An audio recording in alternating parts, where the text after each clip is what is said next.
I want to. Capstone, what you saying when I want to. I got all you moving when I want to. I don't let you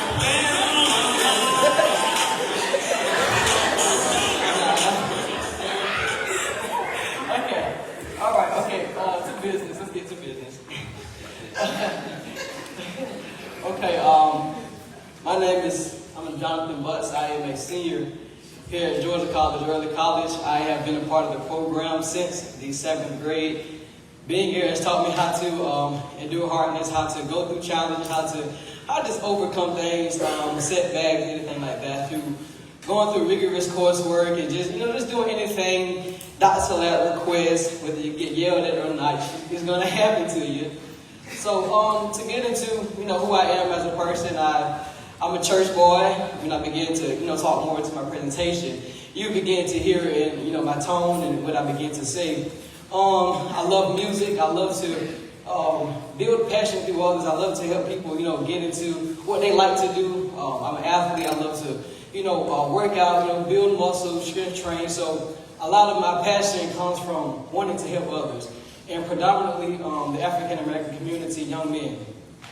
To get into my focus areas for this fine morning, I'm going to be talking about my leadership and my career goals. When I think about leadership, I don't just think about having a title. I don't think about you being at the top. Anyone can be a leader. One of the main things here at Early College is that we are all teachers, leaders, and learners. Probably in the wrong order, but same thing. But we are all here to help each other grow, help each other learn. And I found myself in different areas in my household being a leader that I didn't even think about. Whether it's showing my little siblings how to do laundry. If they don't understand it now, they still put them in the wrong bins. But they got the concept, hey, we got to have things ready. Whether it's being a leader as being accountable in the household. Letting my parents know, hey, I can do certain things. You can trust me with handling certain things. And one thing also that I found out in being inside of a church-oriented family that we find out ourselves in many places other people don't. We have to be in different conferences, different services, and we have the community has forced a persona over us to be the one to be the example. And that's not just such a bad thing, because that put me in a place, hey, I know somebody's always watching me. I know someone's looking up to me, so it put me in a mindset, hey, you're going to be leading somebody, so why not start at a low place now where you can build those qualities to be a leader. The next few areas of leadership comes from being a ball and brave. We had a pretty good season, in my opinion, with the new first-year coach. And being a leader in that capacity has been more than just on field. It's more so off field. When the season started, we started something where we have a devotion before different home games. And I text Coach one night, 2 nights before the game. I was like, Coach, how would you think about me doing a devotion this time? So I prepared the night before, and I was able to get into what I love to do, which is to help other people. I was able to encourage somebody else, whether it's showing them how you can be a better young man, how you can be better spiritually. And I found that I enjoy speaking. I enjoy encouraging people to be somebody better than themselves, encourage them in their low moments. I'm thinking like you better hurry up, you got time. So the next stages of my presentation is me being here at being in Capital League, as well as being a senior here at Early College. With Early College, we are big in numbers, but there are very few who get together. And I won't say it's harder to be a leader with people who don't want to be led or want to be interactive, but it's in a way it's showing you. You're going to have your own business one day. There are going to be employees who don't have the same drive as you do. The ones who are not going to be, hey, I don't feel like it today. And it's okay to feel that way, but you see it better when you want to be in a leadership position. You see those qualities that you want to have, and you want to employ people in those areas. Which brings me to Capital League. My accountability in that area was the way I explained with my classmates. I slacked off as being especially a senior, so that showed me a weakness in my commitment to the different areas and groups that I joined. And it showed me that if you want to be a part of something, if you want to gain something, you got to be you got to show your commitment, not just through verbal communication, but showing up. And the final two pieces of my leadership is composed through ministry. Since my parents have been pastors, I have gained a deeper love for people. Like we see people when they're hurt, when they're going through, and something about music, it moves people. The right music at the right moment, it just helps move the spirit. And being in a church position, I have to do just that. I have to go with the flow. I have to help minister through music as whether my dad is speaking, whether the praise team is singing. It is my job to help minister through the music, and being able to do that has showed me, hey, this is something you got to carry on, whether it's in college, whether in your life, whatever it is. Being able to communicate, not just verbally, but able to say, hey, let me play something. Maybe, I hate to preach to y'all, but David played, and it calmed the king's heart, and it's just important to me. Like, hey, you can be a communicator and an effective leader, not just shown through your communication, but through your actions. Speaking of my actions and my career goals, and forgive me if I may, get a little teary-eyed in this section. My career goals have been based around doing the ROTC program at Tuskegee. I had planned, to go there, how I was going to travel back and forth, and what was going to take place. And as you know, I'm excited about it. Things are going well. I'm talking to the recruiter, and I'm getting good feedback and expecting, to receive the big scholarship to attend the school. And it was last week, and we got home. The family was down talking. We was laughing and giggling, and my mother mentioned the scholarship, and I was like, okay, let me go check it. And when I checked it, and I seen the not selected, it broke it broke my little old heart. For someone who doesn't really cry or show emotion in that way, I could do nothing but cry. I had no words to express the pain that I felt. Like everything like I had planned from this moment up has just practically went out the window. And I titled this session, God Has My Back. God has your back.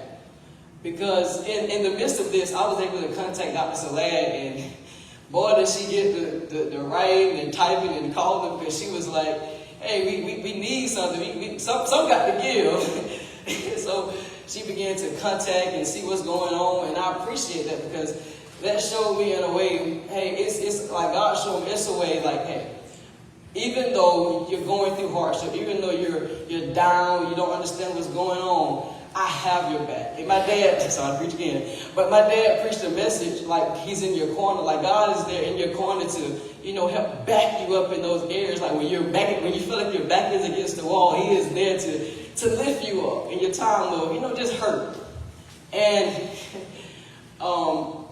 which is a bittersweet, this next picture in the middle, a few nights later, he texts me. He was like, okay, I understand you didn't get the full thing, but I can give you basically like a 1-year scholarship or whatever. And I was like, I want it, but it's not. It don't hit the same. Like my passion for it has slightly died, because you opened a door for me to look at another opportunity. And in the midst of trying to find something different, Dr. Slade introduced me to Fort Valley, and I could do the same thing that I originally wanted to do without going through the hardship that, going through the military would have caused. And it's still challenging to think about, like, the things changing.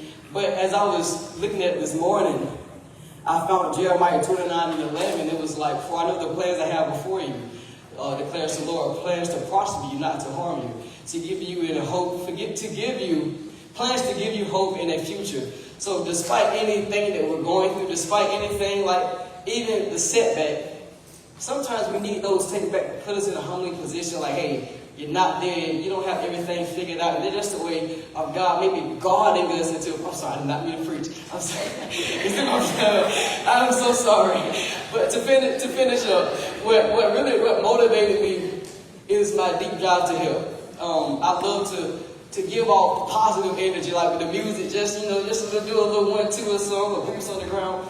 But I love to uplift, and I took that in a creative mind in the church. I began to make different flyers for, prayer nights or the sermon topic or, anything that would kind of advertise it better. And I found myself getting to a place of wanting to be like a creator, not a content creator, but in a business realm to help business prosper. And more so in the way of a business consultant, someone who is there to assist you in the area, whether it's creativity or something. To conclude everything that I have, which has been probably a little too long, is my motivation. And my motivation is stemming from church and having a background like early college. Early college, a program was going to stick with you, whether you want the help or not, whether you think you need it or not, they're going to be there. And I appreciate my parents, my siblings, and everybody else, especially the lads who are assisting me in this process, just letting me know that it's okay, you're going to experience things, but you can overcome it. And because of this great program and the help of God, I am able to walk confidently into my next steps of life. Thank you.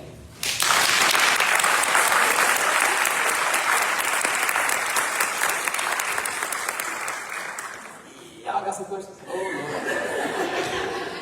Okay, here we go. Just for starters, you did wonderful, and never apologize for using the word encouragement or being able to speak to people, because you never know somebody in the audience may just hear what you have to say. Given that you're a leader in ministry in early college on the field, how do you maintain a positive attitude or a positive, or how did you maintain a positive attitude when you got the not so good news about the scholarship? You gave me time to preach now. Growing up in the church, I have heard a lot by default, whether I wanted to or not, and learning about how God is comforting, how He's loving, how He knows the best thing for us, knowing that He has my back and He's just there to uplift me, and I have people that are around me that are going to, bring me happiness. I can lean on them. I didn't just have to go through it alone. I had an avenue. He provided a way for me to, crack. He gave us emotions, so I utilized them that night pretty well. So being able to just stay positive was all about my mindset. I knew God had me. I knew it wasn't over yet. Yeah. Any more questions? Uh-oh. What are some ways that you use, like, the gift that you have for communication, your background, your spiritual background, also kind of make that positive attitude be infectious with others who might need it? What's the question? I'm sorry. So basically, how do you use like, your positive attitude, your background to have a positive effect on other people around you, whether your classmates or your teammates or whatever? How do you do that? I mean, I just come in and be myself. My dad preached a message a couple of nights ago, you were born to do this. And I understand that I'm born to encourage somebody. So I'm going to utilize the best way I can, whether it's to make you laugh, to make you smile, to give you a hug, to just be myself and just, come in knowing that the days of the day I can overtake anything. Any more questions?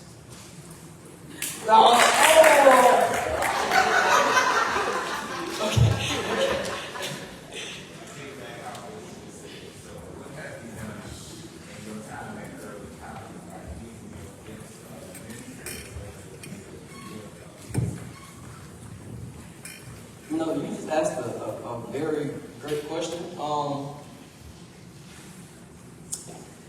that mindset? Oh, look, see, I got my A few months ago, I don't know why we was at school, but we came to school that day, and we was all sitting there laughing and kicking it or whatever. And I went out to the car, I grabbed my Bible, and I came back inside. And, we began to read, particular passages, and it turned into a whole Bible study lesson. We was just sitting there talking about different things. I can't even remember what we were talking about. I can't even try to explain it.